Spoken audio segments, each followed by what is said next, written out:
Hi everybody, I'm back. Today is Wednesday, and you know what that means. It's time for our weekly Wednesday wellness check-in. And where I am today, I don't know about you, it is hot. Today is May 1st, and that summer weather is making its way around the corner. And that means with the increase in heat, we want to make sure that we're drinking plenty of fluids, right? Did you know that your body is mostly made up of water, and that's why it's very important to replenish?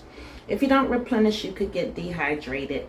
Dehydration is very easy to get, especially in this hot weather. When we sweat, we lose water. So let's talk about 5 effects of dehydration. The first effect is headaches. When we don't have enough water, dehydration can cause us to get mild and even terrible headaches. What happens is your brain can shrink a little bit, and that is what causes a throbbing headache. Okay, all right, next is low blood pressure. So when you don't drink enough fluid, that affects the volume of blood circulating in your body. One of the other symptoms of dehydration is a rapid heartbeat. So if you find that it's hot outside and your heart is pumping fast, that is likely a symptom of dehydration, and you want to take a sip of good old H2O, correct? Right. The next thing is dizziness. So sometimes when we get dehydrated and we get that headache, we can also become dizzy. And dehydration is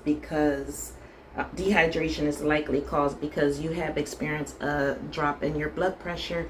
And whenever your blood pressure changes, especially if it drops, we get dizzy, we get a little unbalanced, and we want to drink our water to help prevent that.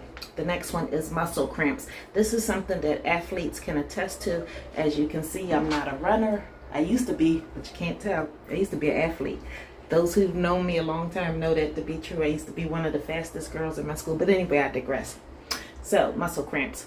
When you do not get enough water, you can develop muscle cramps in your body. So, to combat that, you want to make sure that you're drinking plenty of water. Last but not least is these dry lips, right? When we get dehydrated, we get thirsty, our mouth gets dry, our lips get dry, they get cracked, our skin gets dry. And actually, that's if you're not drinking enough fluids, you could get look aged and develop wrinkles and crow's feet. And ladies, we don't want that, right? Right. Neither do the fellas. We all want to look our age, right? So chapped lips is a sign that you are dehydrated. In the summertime, at least. Chapped lips, because we have lost fluid, and so an easy cure for chapped lips is to drink a little bit of water, put a little Vaseline on it, stay out of the sun. Okay. All right, so any questions? Today we talked about dehydration. We talked about 5 things that dehydration can cause. It can cause throbbing headaches because our brain is shrinking. It can cause our blood pressure to drop, but if we drink fluid, it will come back. Also associated with the blood pressure dropping is feeling dizzy. How about palpitations, because our heart is racing, because our blood pressure is low and our body is trying to circulate that blood. And then that we feel that boom, boom, boom, boom, boom, boom, boom, boom. Muscle cramps for us athletes, and chapped lips. Okay. All right, guys, this has been your weekly Wednesday wellness check-in. Today we talked about dehydration. I'll see you next Wednesday. Okay, be good.